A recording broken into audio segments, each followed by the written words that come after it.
and we could talk about a few others where these people, like, unless you see yourself as the one, unless your God look like you or speak specifically to you, don't bring that around me. You got to go and do more research first. Go do your homework, and then we could talk. It's just getting out of control at this point. You know what I'm saying? So I'm like, what's for us? I want to know what's for us. That's what I'm interested in.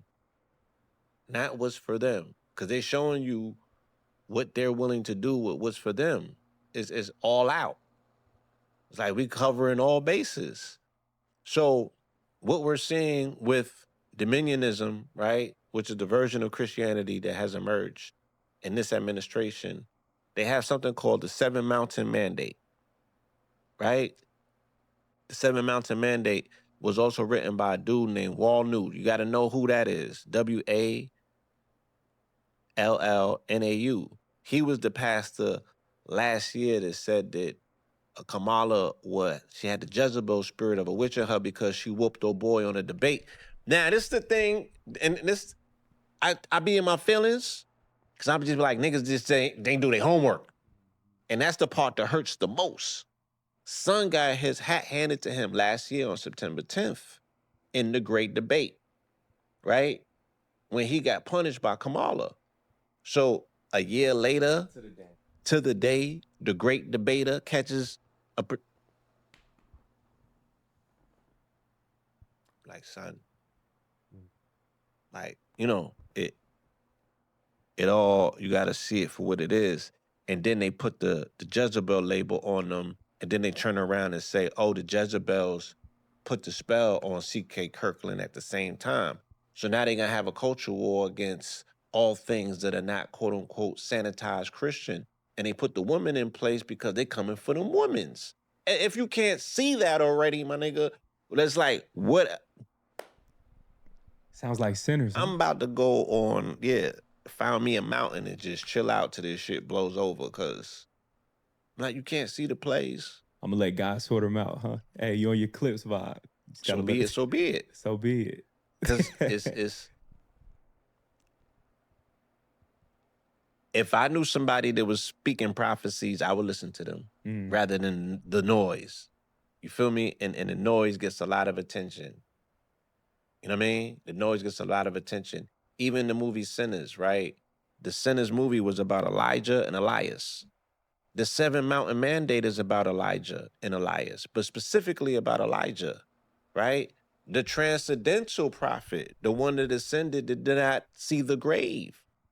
You feel me? They talking big talk in these books and these mandates. They're available. We could go read them.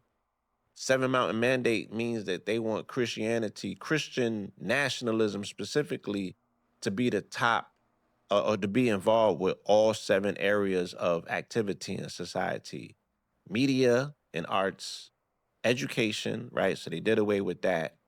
You feel me? Government, right? Shit, you name it, right?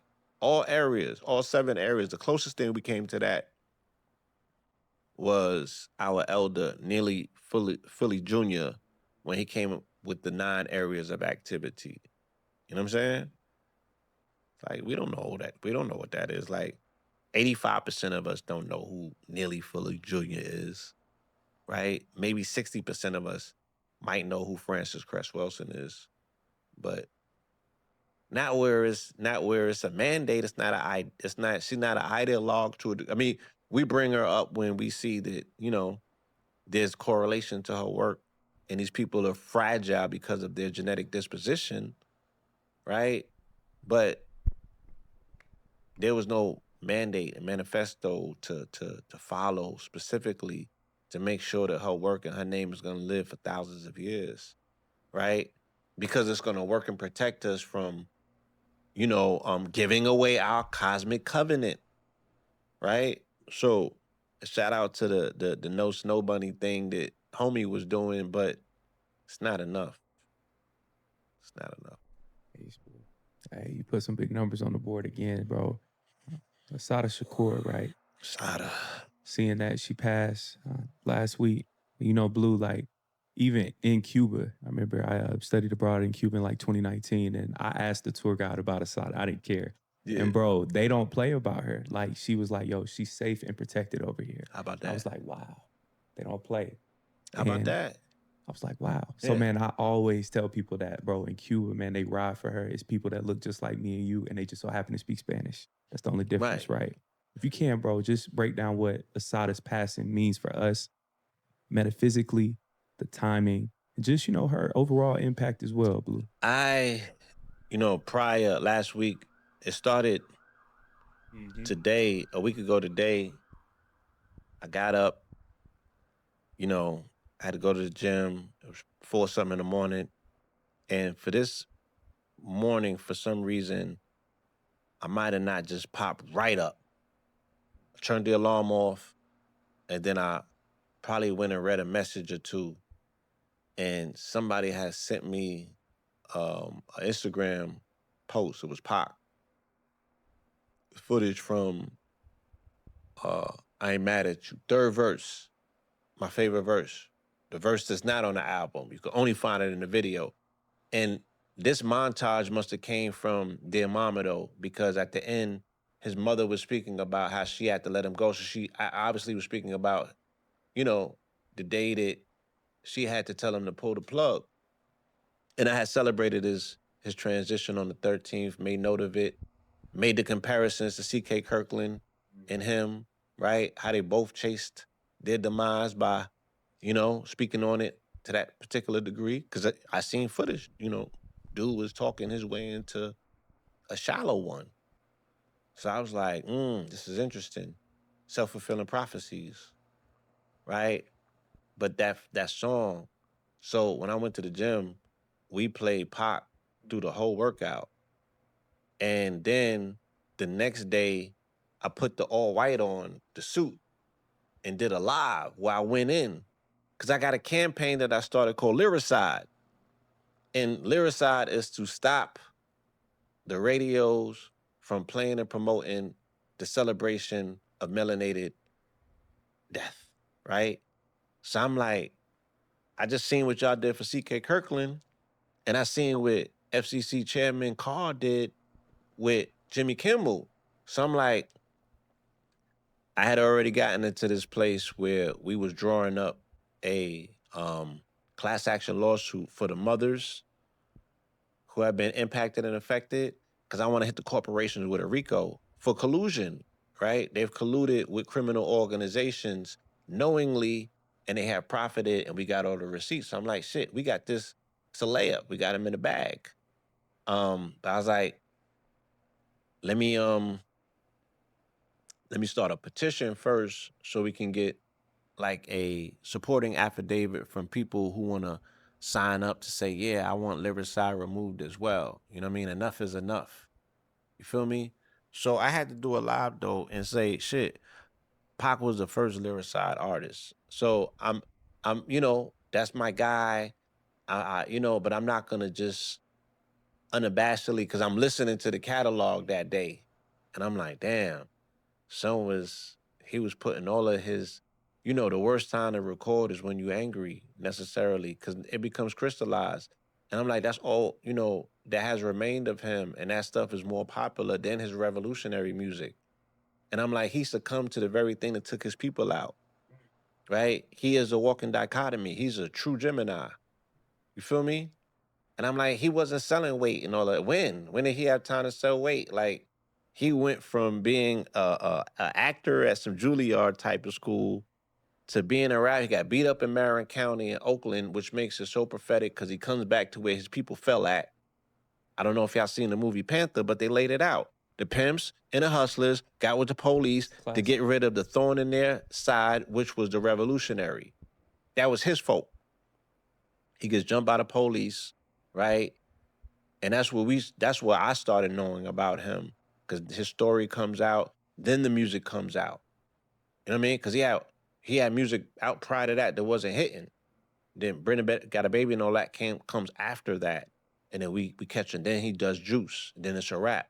Then he's another nigga altogether, and he's still in role. He's still in character, and he's looking for a home, but he has to face the fact that he lives in this new reality where our people are no longer revolutionary. Our people now are gangster. So he has to change and mold his persona, this thug life and this and that. And I'm just looking at him play himself. And I'm like, you know, still one of the greatest poets, still conflicted, still a personification of our story, right? The beauty and the horror of it, right? But he left us with a catalog of this music that was rider music. You know what I'm saying? He rode on his enemies, and that's what we're regurgitating that. You know what I'm saying? We're drinking his backwash consistently and continuously. So those two holes, those two fissures, if you will, the collapsing of the Twin Towers initially in hip hop, Big and Pac, 6 months apart.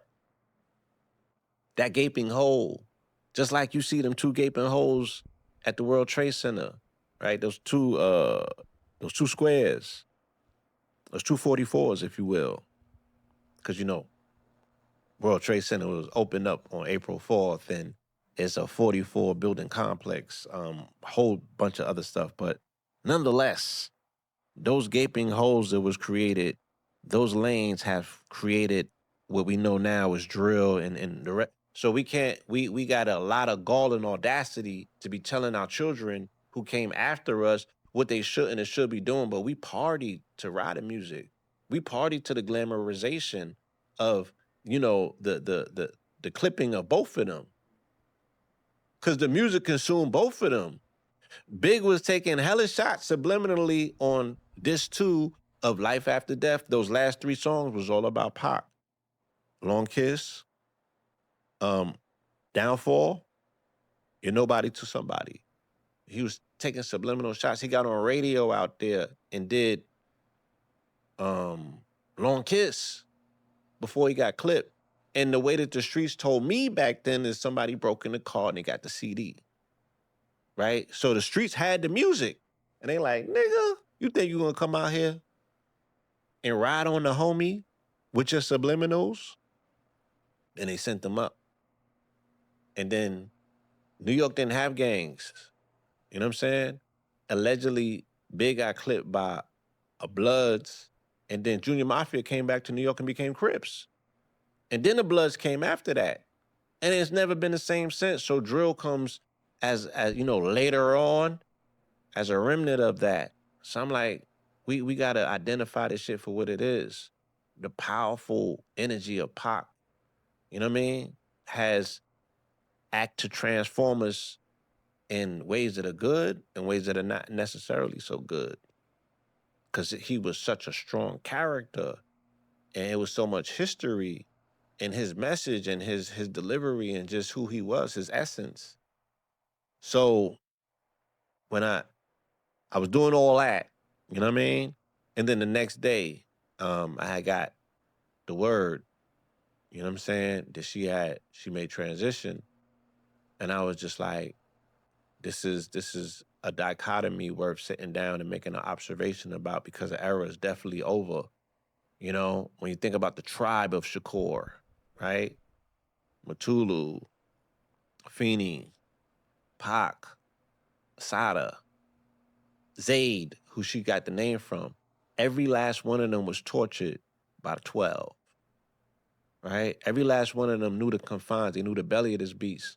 They knew the real identity of what this devil looked like. A lot of us talking smack don't. We've not been in situations like that as of yet or ever. You know what I'm saying? Not to that degree where they received the ire of the system because they was pushing back. Yeah, you got pulled over on the side and you had some work with you and they did you wrong. You know what I'm saying? But they ain't see you as an outright Antifa or some shit like, you know what I'm saying? You ain't seen that yet. You about to, but you ain't seen that yet. You know what I'm saying? So I'm like, damn, like, they really stood on business. They really stood against this thing. We have forgotten what that's about. We don't know what that sacrifice entails. You feel me? She had to get to another country to receive the level of comfort and peace that she deserved. So in the end, whose God won out? Because this system represents something, right? And this system believed it is driven by you know, prophetic, divine X, Y, and Z. They've made everything else out to be about religion when they're saying these people are evil and they got to go and we're upholding good. You feel me? But she had to go to a little island for African gods and people who are not necessarily her direct descendants and bloodlines for them to hold her down, right? We didn't come to her protection and correction in the States. Somebody did because she broke out of Clinton. You feel me? But she had to go somewhere else and get underneath somebody, you know, to get under indigenous gods, if you will, of their land to receive that level of protection. These niggas would have sold her out for that bread. Right? So this is their God. Their God here is that bread, it's that money. This says on God we trust. That's what's connected to this shit. Luckily, she was able to find, you know, truth in her lifetime. So I didn't feel a ways. I felt that she was still victorious in the fact that she got up out of here with, you know, her dignity. Um, she got up out of here. I feel that the story still ended beautifully. You feel me? I didn't look at the age necessarily because we don't know what she's been through. We don't know what the condition of her life over there has been per se, right? But she got out of here with her dignity. She wasn't dragged through. They ain't sent her to Alligator Alcatraz. They ain't sent her to El Salvador. You know what I'm saying? We ain't have to see a nigga parading around because he cashed a bounty on her head. We ain't see none of that. So I felt wonderful for her. But I also knew the attacks was coming. And I also knew these bootlicking Negroes wasn't going to show the same sort of love that they did to C.K. Kirkland because now they caught in a dichotomy. So it's like, oh, they both going to be at heaven's door? How that's going to work?